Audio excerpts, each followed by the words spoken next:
I'm not sure you actually communicated on what should we make as a duo. I think it's your worst performing dish. You're going home. Disasters, delusions, and downright disgusting plates. Welcome to the wildest wrecks in MasterChef history. And trust me, these dishes were butchered beyond belief. But it's just badly executed. That is a death sentence right there. Let's kick things off with this moment when Azu and Javier joined forces to cook. Now, the competition definitely has started. No. Game on. And trust me, the confidence was through the roof. No. Yeah, not so much, I guess. But at least they made a great team, right? I believe that I'm trusting in him, but I don't think that he's trusting in me. I need this clean, please. I'm coming. Relax. You're starting to be very bossy. I am trusting you. You have to trust me too. Big fail, once again. This pair was heading into a disaster, and Chef Ramsay could see it from a mile away. The mashed potatoes on the plate. You're going home. That's it. What's happened I here can do a little tonight? salad. We're gonna stay. We're gonna stay. We're gonna stay. Can I go run, please? Get a grip. Get a Come on. grip. When it was time for judging, they proved that two heads are sometimes worse than one. There is butter, rouge is red. That's a berry compote. Yeah, no shit. Whatever Frankenstein combo they cobbled together didn't seem to impress Chef Ramsay. These three little pieces of fruit looks like it's just come out of my son's lunchbox. The judges couldn't decide if the dish was a mistake or a cry for help. These elements don't even work together. I'll do the potatoes, and that's it. And it's just, it's not a dish that I'm enjoying. And of course, Joe had to pitch in with his 2 cents, and this time, he wasn't wrong. You certainly didn't do what we asked you to do, is to create a cohesive dish that is balanced and unified. The verdict was clear, they cooked together, but they weren't on the same planet, let alone the same page. We make a couple of mistakes. We have our differences, and it obviously showed in the dish. Now, right beside, on the next table, Ashley and Ricky were lucky enough to work with a gorgeous cut of meat. And how did it end for them? Here's take 1. What a shame. And then came take 2. Such a shame. And nope, it doesn't stop there. Ridiculous spice. What a shame. There you have it. What a disaster. But when they first started, this duo had some high hopes. Ricky and Ashley. Cut to the moment when they presented their dish. All of it came crashing down. So visually, this dish is a series of errors. The filet itself is overseared. The use of the fruit, the cuts are all wrong. In Joe's own words, this duo was clearly playing out of their league. But somewhere in the back of their minds, they had a little hope left. Maybe, just maybe, the steak turned out right. But sadly, it wasn't. So it's medium. What a shame. It's sort of gone grey because it's been back in the oven twice, which is the worst thing you can ever do to a fillet. Such a shame.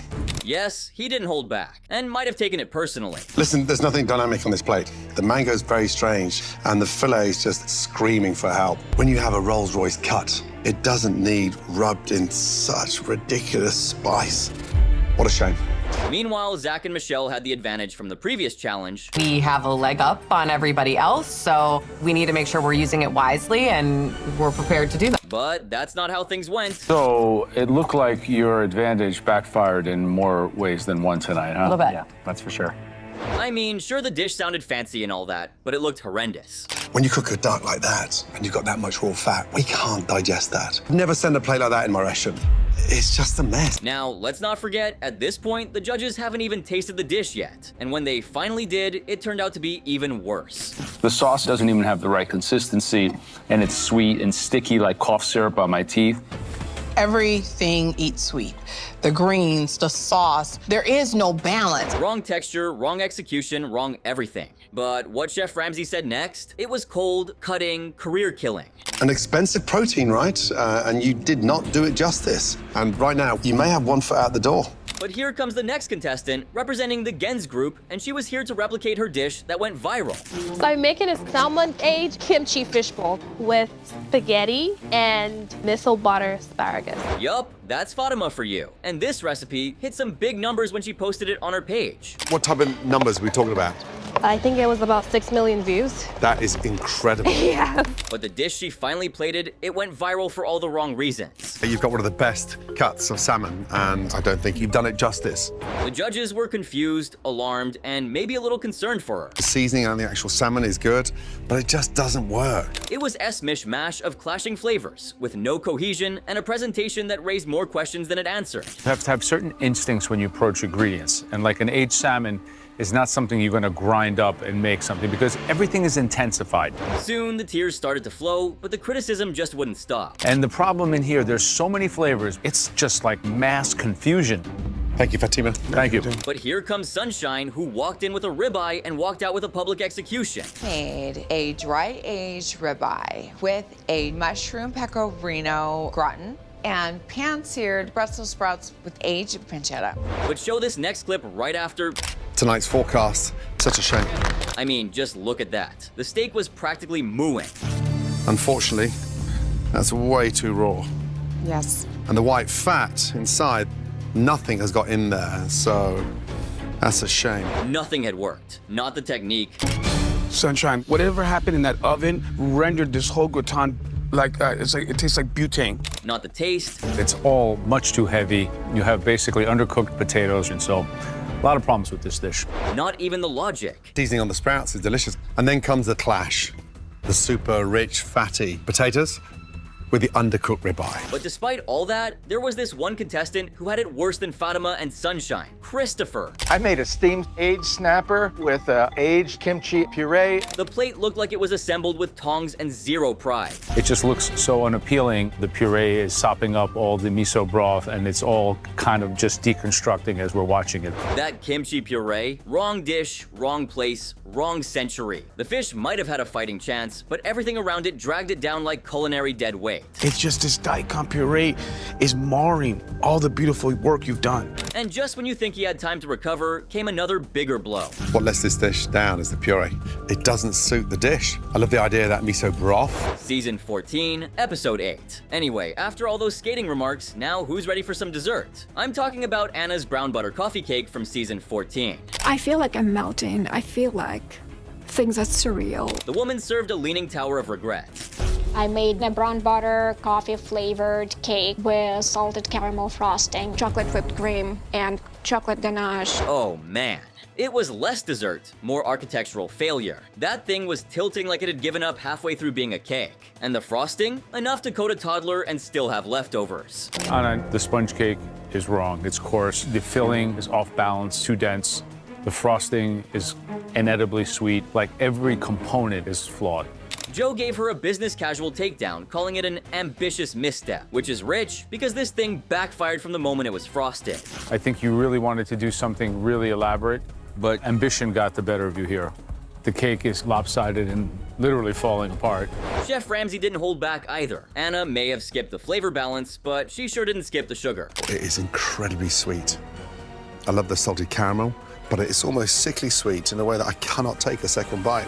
Aaron's reaction was immediate. One bite, then a desperate grab for water, but that's nothing compared to Arthur's strawberries and cream cake. I know that the amount of strawberries inside is going to be a bit of a tough one because they're quite sort of big and bulky. Arthur's cake showed up looking decent, which in MasterChef terms is code for you'll be forgotten before the frosting sets. But inside, a strawberry avalanche. This is a mess.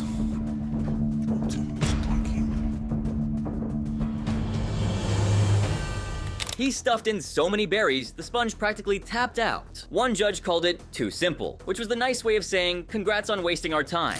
And what's in front of me is a cake that has a slightly dry pound cake to it. And the strawberries, you're asking to marinate them when you have them that big and an abbreviated time limit.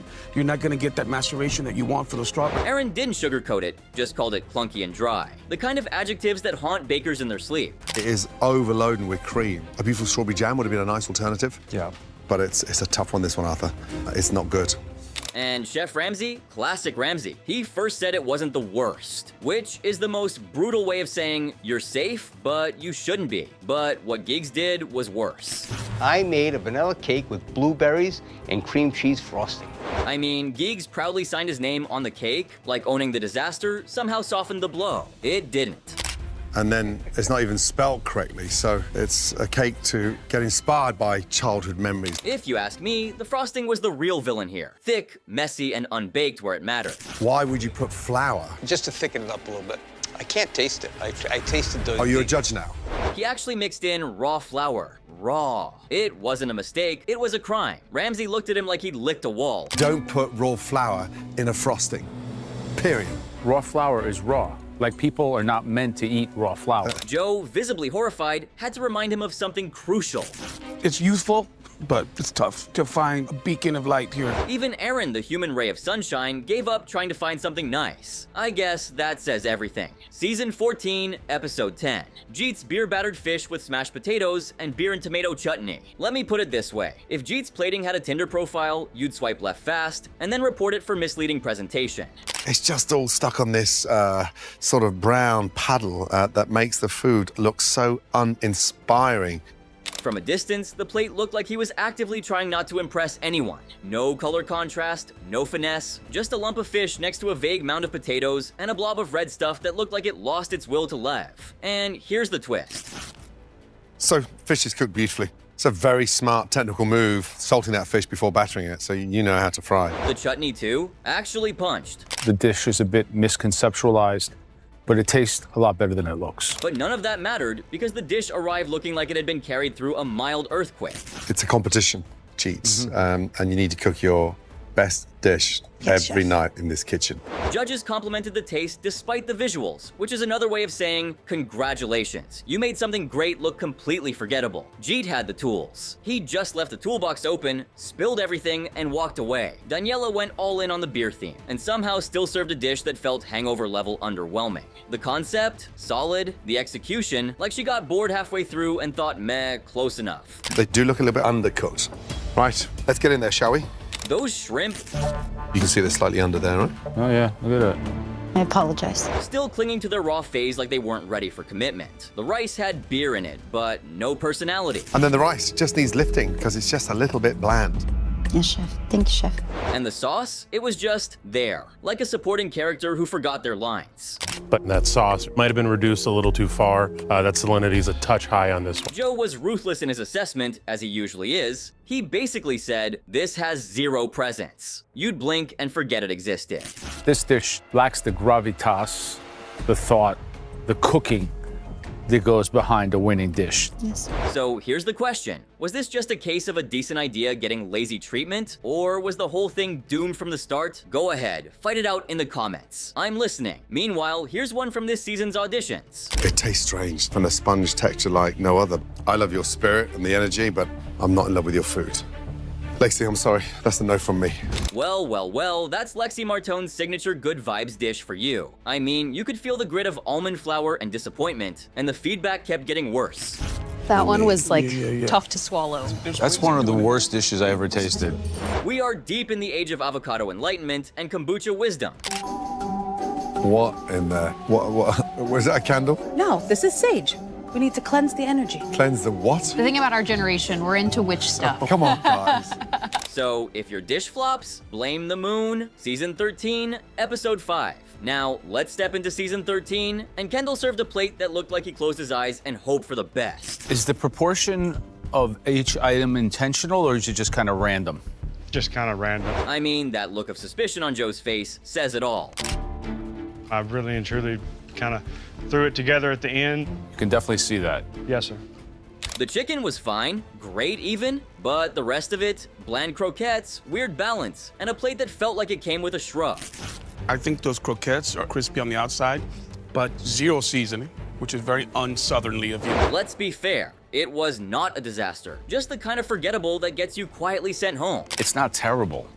I would eat it, but it's lacking in opinion. Meanwhile, Amanda confused homemade with half-hearted. Amanda, they just look sad. No lift, no color, no pride, just sad little bundles sitting there like they knew what was coming. One judge compared them to street food, but not in a good way. More like the kind you regret after one bite and a long sigh. Nip outside and 300 meters down the road, I can buy one at $3. That will look better than that. The tortilla, flat and dry, like Amanda's spirit after that critique. You could literally see the light leave her eyes. Sadly, my tortilla was very thick, very dry. It needs at least some color on there. It's just sort of floury and doughy. There's no acidity, there's no slaw, there's no heat. This wasn't a dish, it was a cry for help in taco form. Knowing what you stood for, I should have just done my... I'll just quickly finish my sentence, please. I'm thinking back to the audition and the wow factor. I think you've gone down a notch. And then comes Richie's deconstructed cheesecake. I wish I hadn't, but I have. This is MasterChef. and I'm looking at this, and I just can't see State Fair realize, I just see garnishes. It looked like someone dumped a bunch of toppings onto a plate and prayed the word mascarpone would make it fancy. Spoiler, it didn't. I suppose what I want to see is it elevated into a dish. Had you put a little pound cake or something in the middle with all of this exterior goodness, we wouldn't be even talking right now. There was no structure, no center, no sense. Just a pile of bits that might have made a decent dessert if you were assembling it blindfolded in a moving car. One judge flat out questioned whether Richie even knew he was in a competition. I think with this dish, you're not even playing the game. You didn't listen to what we asked for today. This dish would make an excellent ice cream topping. The bacon was good, sure, I'll give him that, but this wasn't a dish. It was a topping bar with delusions of grandeur. Season 12, Episode 9. And now, my all-time favorite, Tommy's Lemon Meringue Tart was the first to face the judges. I'm in the bottom 3 again. I cannot believe I chose one of the simplest desserts, and I messed it up. And from the moment they saw it, disappointment was written all over their faces. It's got a big crack all the way through here, and it looks underbaked. The crust had cracked, signaling trouble, and once they cut into it, any lingering hope disappeared. It's totally raw. Yeah, the base was completely raw. It wasn't just a small misstep, it was a total collapse. The meringue placement didn't help either, looking rushed and unpolished. Chef Ramsay called it out, saying, Pretty important for you to see what we're tasting.